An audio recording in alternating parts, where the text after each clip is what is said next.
मैं अजय सर आप सभी विद्यार्थियों के समक्ष फिर से एमबीबीए क्वेश्चन लेकर के उपस्थित हूँ।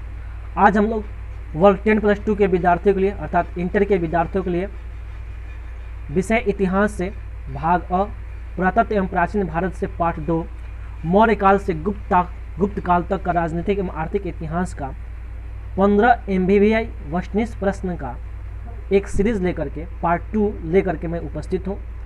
तो जो भी बच्चे इस वीडियो को पहली बार देख रहे हैं वो बच्चे मेरे चैनल को सब्सक्राइब करें, वीडियो को लाइक करें और बेल आइकन को जरूर दबाएं ताकि हर एमबीबीए क्वेश्चन जो है आपके स्क्रीन पर सबसे पहले प्राप्त हो। ठीक है, तो बढ़ते हैं आज के सबसे इम्पोर्टेंट प्रश्न की ओर। और मैं हमेशा जो है आप सभी विद्यार्थियों के उज्जवल भविष्य की मैं कामना करता रहता हूँ, तो इसलिए मैंने सोचा कि इस बार फिर से मैं वस्तुनिष्ठ प्रश्न लेकर के विषय इतिहास से पार्ट 2 लेकर के मैं आपके समक्ष उपस्थित हूँ। ठीक है, तो बढ़ते हैं आज के महत्वपूर्ण प्रश्न की ओर। तो आज का सबसे महत्वपूर्ण प्रश्न है कि एलोरा में कैलाश मंदिर किस राजवंश ने निर्मित कराया। प्रश्न बहुत इंपॉर्टेंट है, प्रश्न फिर से सुन लीजिए। प्रश्न है एलोरा में कैलाश मंदिर किस राजवंश ने निर्मित कराया।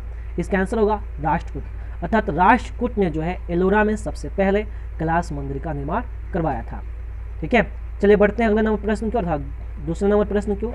तो आज का अगला नंबर प्रश्न जो है, प्रश्न है 16 महाजन पदों में सबसे शक्तिशाली महाजन पद कौन सा था। आपको बताना है कि जो 16 महाजन पद थे उन 16 महाजन पदों में सबसे शक्तिशाली महाजन पद कौन था। तो इसका आंसर होगा मगध, अर्थात मगध का जो महाजन पद था वह 16 महाजन पदों में सबसे शक्तिशाली महाजन पद था। ठीक है, तो बढ़ते हैं अगले नंबर प्रश्न की ओर। तो आज का अगला नंबर प्रश्न है कि पुराणों की संख्या कितनी है। आपको बताना है कि पुराणों की संख्या कितनी है। तो इसका आंसर होगा 18, अर्थात पुराणों की संख्या 18 है। ठीक है, चलिए बढ़ते हैं अगले नंबर प्रश्न की ओर। तो आज का अगला नंबर प्रश्न आपके स्क्रीन पर ये रहा।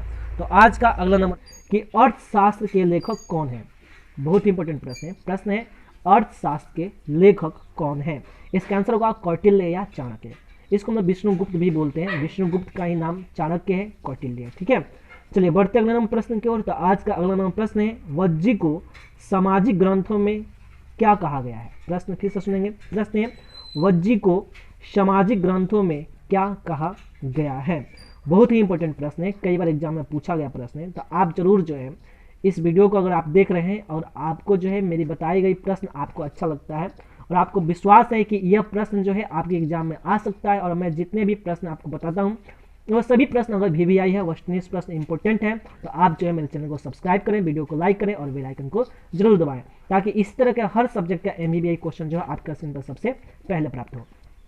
ठीक है, तो चलिए बढ़ते हैं प्रश्न की ओर। तो आज का प्रश्न हमने अभी क्या आपको समझाया। प्रश्न समझाया था कि वज्जी को सामाजिक ग्रंथों में क्या कहा गया है। तो इसका आंसर होगा गणतंत्र। ठीक है, चलिए बढ़ते हैं अगले प्रश्न की ओर। तो आज का अगला प्रश्न है जनपद शब्द का शाब्दिक अर्थ क्या है। आपको बताना है जनपद का शाब्दिक अर्थ, जनपद शब्द का शाब्दिक अर्थ क्या है। तो इसका आंसर होगा जहां लोग अपना घर बनाते हैं, अर्थात जहां लोग अपना घर बनाते हैं उनको हम लोग जनपद के नाम से जानते हैं। अगला प्रश्न है, आशा करते हैं कि आपको हर प्रश्न का आंसर याद हो रहा होगा। ठीक है, चलिए बढ़ते हैं अगले नंबर प्रश्न की ओर। प्रश्न है कि पंच चिन्ह वाले सिक्के बने होते थे। आपको बताना है कि पंच चिन्ह वाले जो सिक्के बनते थे वह किन धातुओं के बनाए जाते थे। तो इसका आंसर होगा जो पंचशील सिक्के बनते थे वह पंचशील सिक्के जो हैं चांदी और तांबे के धातुओं का इस्तेमाल करके बनाए जाते थे। ठीक है, बढ़ते हैं अगले नंबर प्रश्न की ओर। तो आज का अगला नंबर प्रश्न है कि पाटलिपुत्र नगर की स्थापना किसके द्वारा की गई थी। बहुत इंपॉर्टेंट प्रश्न है। प्रश्न है कि पाटलिपुत्र नगर की स्थापना किसके द्वारा की गई थी। इसका आंसर होगा उदयभद्र द्वारा, अर्थात उदयभद्र द्वारा जो है सबसे पहले पाटलिपुत्र नगर की स्थापना की गई थी। ठीक है, बढ़ते हैं अगले नंबर प्रश्न की ओर। तो आज का अगला नंबर प्रश्न है तक्षशिला विश्वविद्यालय कहाँ स्थित था। प्रश्न बहुत ही इंपॉर्टेंट है जो आपके एग्जाम में कई बार पूछा गया है। प्रश्न है तक्षशिला विश्वविद्यालय कहाँ स्थित था। आपको बताना है तक्षशिला विश्वविद्यालय कहाँ स्थित था। तो इसका आंसर होगा पाकिस्तान में। अभी वर्तमान समय में तक्षशिला जो विश्वविद्यालय है वह पाकिस्तान में स्थित था। ठीक है, आगे बढ़ते हैं। अगला प्रश्न है फाहियान किसके शासनकाल में भारत आया था। बहुत इंपॉर्टेंट प्रश्न है। प्रश्न है फाहियान किसके शासनकाल में भारत आया था। इसका आंसर होगा चंद्रगुप्त द्वितीय, अर्थात चंद्रगुप्त द्वितीय के शासनकाल में फाहियान जो है भारत आया था। ठीक है, अगला प्रश्न है, भारत का नेपोलियन किस शासक को कहा जाता था? कई बार पूछा गया एग्जाम में प्रश्न है, यह प्रश्न जो है आपके एग्जाम में कई बार पूछा गया है, इसलिए आप जो जरूर इस प्रश्न का आंसर याद करके जाएंगे। प्रश्न फिर से सुनते हैं। प्रश्न है, भारत का नेपोलियन किस शासक को कहा जाता है? इसका आंसर होगा समुद्रगुप्त। ठीक है, अर्थात समुद्रगुप्त को जो है भारत का नेपोलियन कहा जाता है। अगला नंबर प्रश्न है कनिष्क का राज्यारोहण कब हुआ था? प्रश्न बहुत ही इंपॉर्टेंट होता है। प्रश्न है, कनिष्क का राज्यारोहण कब हुआ था? इसका आंसर होगा 78 ईस्वी में, अर्थात 78 ईस्वी में जो है कनिष्क को राज्यारोहण किया गया था। अगला प्रश्न है कि मौर्य साम्राज्य का प्रथम शासक कौन था? बहुत ही इंपॉर्टेंट प्रश्न है। प्रश्न है, मौर्य साम्राज्य का प्रथम शासक कौन था? इसका आंसर होगा चंद्रगुप्त मौर्य, अर्थात मौर्य साम्राज्य की स्थापना जो है सबसे पहले चंद्रगुप्त मौर्य ने किया था। आपको पता होना चाहिए कि चंद्रगुप्त मौर्य का जो गुरु थे उनका नाम था चाणक्य। ठीक है, अगला प्रश्न है, मेगास्थनीज कौन था? आपको बताना है कि मेगास्थनीज जो था वह कौन था, तो याद रखिएगा वह राजदूत था। ठीक है, तो ये आपको बातें याद रखना है कि मेगास्थनीज जो था वह क्या था, तो राजदूत था। बढ़ते अगले नंबर प्रश्न की ओर। तो आज का अगला नंबर प्रश्न जो है आपके स्क्रीन पर ये रहा, अर्थात 15 नंबर के प्रश्न सीरीज में जो है सबसे अंतिम प्रश्न जो है आपके स्क्रीन पर ये रहा।